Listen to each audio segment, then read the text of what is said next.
Hi friends, வாங்க இன்றைக்கி நம்ம சூப்பரான புளியோதரை ரெசிபி தான் பார்க்க போகிறோம். அதாவது டிஃப்ரெண்ட்டாக இருக்கும். இதில் அரைச்சி பண்ணுறது நம்ம அந்த கோயில் புளியோதரை ஸ்டைலில் பண்ண போகிறோம். அதுக்கு நம்ம என்னென்ன பொருள் தேவைன்னு பார்க்கலாம் வாங்க. நம்ம இப்போ 2 விதமாக யூஸ் பண்ண போகிறோம். ஒன்று வறுத்தரைக்க போகிற மசாலா, இன்னொன்று தாளிப்பு. எந்தெந்த பொருள் வறுக்கிறதுக்கு எந்தெந்த பொருள் தாளிப்புன்னு பார்க்கலாமா வாங்க. ஒரு ஸ்பூன் அளவுக்கு வெந்தயம் எடுத்திருக்கேன். 1 ஸ்பூன் அளவில் 1/4 ஸ்பூன் அளவுக்கு, 1.5 ஸ்பூன் அளவுக்கு கடலைப்பருப்பு எடுத்திருக்கேன். 1 ஸ்பூன் அளவுக்கு கருப்பு எள்ளு, ஒரு 4 வரமிளகாய். இந்த மிளகாய் கொஞ்சம் நல்லா காரமாகவே இருக்கும். ஒரு அரை ஸ்பூன் மிளகு, அரை ஸ்பூன் ஜீரகம். நிறைய போடக்கூடாது. அடுத்தது 1 ஸ்பூன் தனியா எடுத்து வச்சுருக்கேன். அதாவது நம்ம வரமல்லி இருக்கு இல்லையா, அது எடுத்து வச்சுருக்கேன்.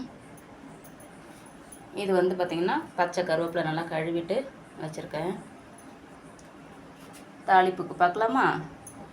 பூண்டு இல்லை பெரிய பூண்டுங்க. இது கட் பண்ணி வச்சுருக்கேன் பாருங்கள். உரித்து கட் பண்ணி வச்சுருக்கேன்.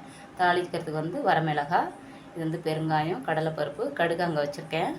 இது லாஸ்ட்டில் போடுறதுக்காக வெல்லம் ஒரு துண்டு எடுத்து வச்சுருக்கேன். கடலை வறுத்து தோல் நீக்கி வச்சுருக்கேன் பாருங்கள்.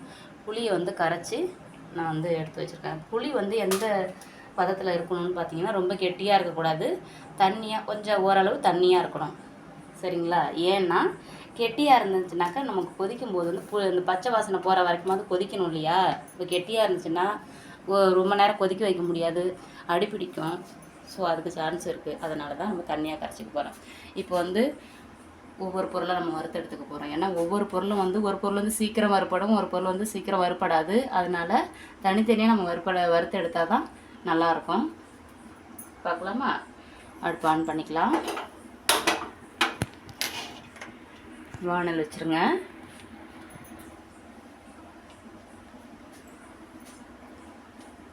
வெந்தயத்தை போட்டுக்கலாம்.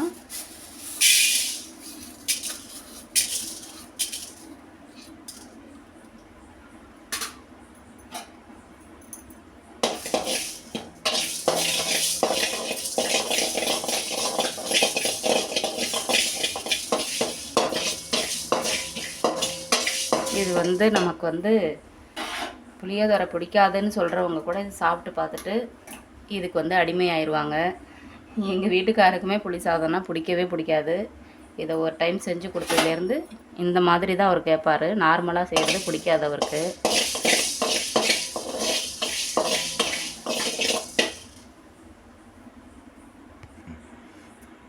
பாருங்கள், நல்லா இந்த மாதிரி நமக்கு வெந்தயம் நல்லா வறுப்படணும். எல்லாமே ஈவனாக. அடுத்தது கடலைப்பருப்பு போட்டுக்கலாம்.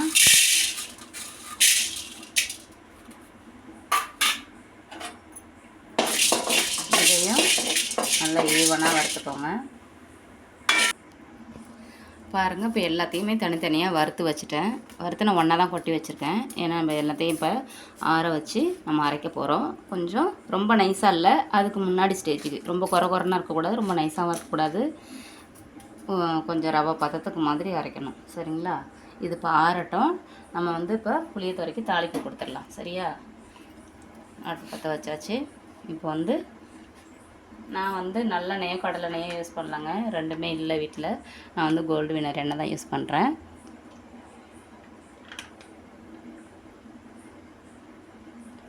எண்ணெய் ஒரு 100லேருந்து 150 கிராம் ஊற்றிக்கணும். நான் இதை எவ்வளோ அரிசிக்கு பண்ண போகிறேன்னா ஒரு 1 கிலோ அரிசி. சரிங்களா? எண்ணெய் காயட்டும். நம்ம ஸ்டெப் பை ஸ்டெப்பாக போடணும் பொருட்கள்.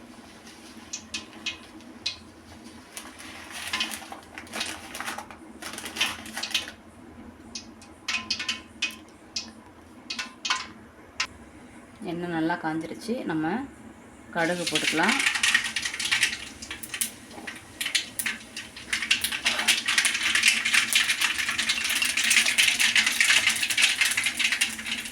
அடுத்தது கடலைப்பருப்பு போட்டுக்கலாம்.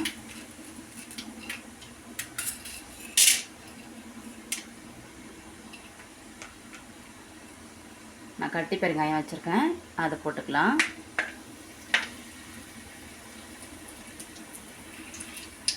அடுத்ததாக நம்ம பூண்டு கட் பண்ணி வச்சுருக்கோம் இல்லையா, அந்த பூண்டை போட்டுக்கலாம்.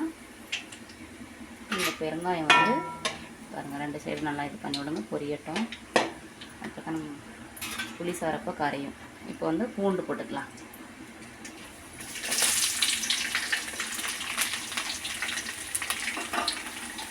நீங்கள் பூண்டு போட்டிங்கன்னா ஃப்ளேவர் வந்து சூப்பராக இருக்குங்க உங்களுக்கு.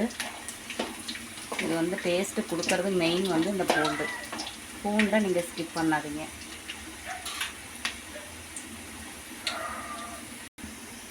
அடுத்ததாக நம்ம வரமிளகாய் போட போகிறோம். வரமிளகாய் வந்து உங்களுடைய இஷ்டம்தான். உங்களுக்கு நீங்கள் நான் சாப்பிடுவீங்கன்னா ஓகேன்னா 2 மிளகாய் சேர்த்து போட்டுக்கோங்க. எங்கள் வீட்டில் யாரும் சாப்பிட மாட்டாங்க, நான் மட்டும்தான் சாப்பிடுவேன். நம்ம மசாலாவில் வேறு வரமிளகாய் போட்டிருக்கோம் இல்லைங்களா. இப்போ வரமிளகாய் சேர்த்த உடனே எண்ணெய் ஹீட்டுக்கு அது டக்குன்னு அது பொரிஞ்சிடும். அடுத்தது நம்ம வேர்க்கடலை போட போகிறோம். வேர்க்கடலை வந்து நம்ம வறுத்து தானே வச்சுருக்கோம், அதனால் நம்ம ஃபஸ்ட்டே போட தேவையில்லை. நம்ம இந்த ஸ்டேஜில் போட்டால் போதும்.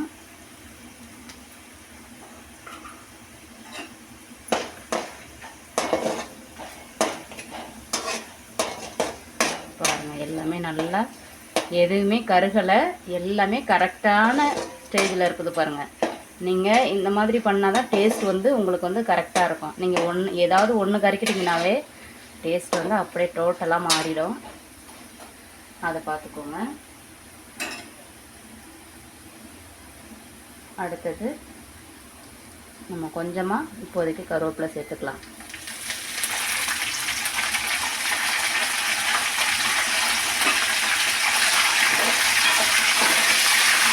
இவ்வளோதான். இந்த கருவேப்பிலை வந்து இப்போ போடுற இது ஒரு வாசனை, நம்ம லாஸ்ட்டாக தான் போடுவோம், அப்போ ஒரு வாசனை கொடுக்கும். சரிங்களா. இப்போ வந்து நான் ஏற்கனவே கரைச்சி வச்சுருக்கேன். கொஞ்சம் தண்ணியாக உங்களுக்கு ஊற்றும் போது காமிக்கிறேன் எந்த அளவுக்கு தண்ணின்னு சொல்லிட்டு. இது நம்ம மறுபடியும் கை வச்சு நம்ம வடிச்சிக்கலாம். பார்த்தீங்களா.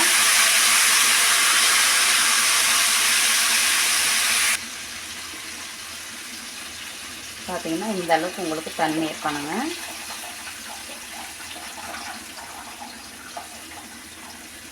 நம்ம இது கை வச்சு வடித்து விட்டுக்கிறது நல்லது. இப்போ வந்து இதுக்கு தேவையான மஞ்சள்தூள் நம்ம போட போகிறோம். பாருங்கள் 1/2 ஸ்பூன் அளவுக்கு மஞ்சள்தூள். நீங்கள் அதை விட கம்மியாக இது வந்து நான் வீட்டில் அரைச்ச மஞ்சள் வாங்கி நம்ம வீட்டில் அரைச்சது, அதனால் கொஞ்சம் நம்ம கம்மியாகவே போட்டுக்கலாம்.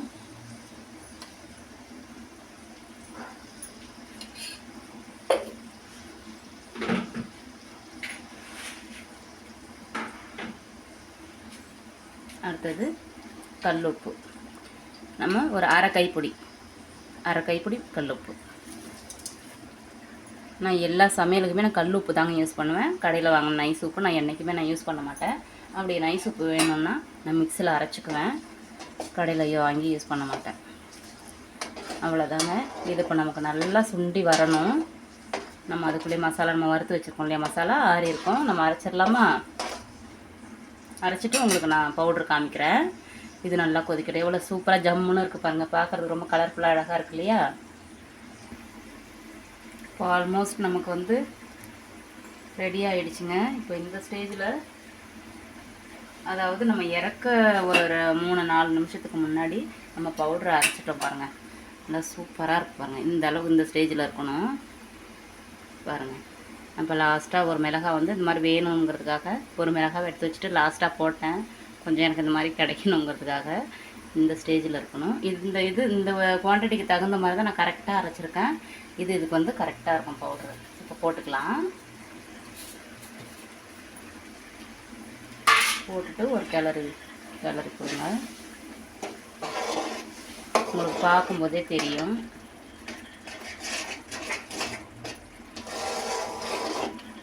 நல்லா ஒரு 10-15 நிமிஷம் நல்லா கொதிக்கணுங்க. பாருங்கள் நல்லா எண்ணெய் நல்லா பிரிஞ்சு வருது பார்த்தீங்களா.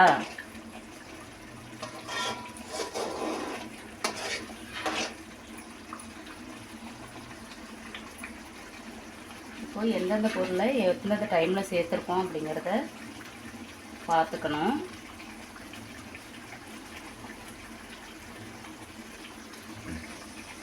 பாருங்கள், நல்லா எண்ணெய் பிரிஞ்சு சூப்பராக வந்துருச்சு பாருங்கள். இப்போது இந்த ஸ்டேஜில் நம்ம வெல்லம் எடுத்து வச்சுருக்கோம் இல்லையா, வெல்லம் போட போகிறோம். அவ்வளோதாங்க. நம்ம ஒரு நிமிஷம் அப்படியே கலக்கி விட்டுட்டு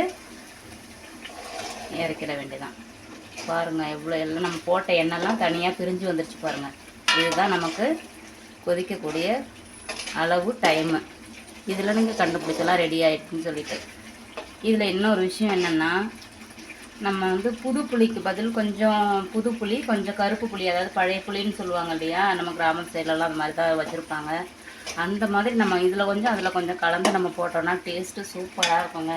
எனக்கு பழைய புளி கிடைக்கல, நான் புது புளி தான் யூஸ் பண்ணியிருக்கேன். உங்கள்கிட்ட பழைய புளி இருக்குதுன்னா பழைய புளியில் கொஞ்சம் புது புளியில் கொஞ்சம் கலந்து போடுங்க, டேஸ்ட்டு சூப்பராக இருக்குங்க. அவ்வளோதான், நமக்கு இப்போ வந்து ரெடி ஆகிடுச்சு.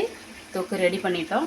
நம்ம வந்து இதை ஆற வச்சு மூடி வச்சிடறோம். நம்ம வந்து காலையில் தான் சாதம் சூடாக வடித்து கிளறி வைக்க போகிறோம். இதில் என்னென்னா, நிறைய பேர் வந்து விதையாக வடித்து சாதம் கிளறுவாங்க. அது டேஸ்ட்டு அவ்வளோவா நல்லா இருக்காது. கொஞ்சம் மசிஞ்ச மாதிரி இருக்கணும். மசிஞ்ச மாதிரி இருந்தால் சாப்பாடு கெட்டு போயிருமான்னு நினைக்காதீங்க. நிச்சயமாக கெட்டு போகாது. 2 நாளாக இருந்தாலும் கெட்டு போகாது.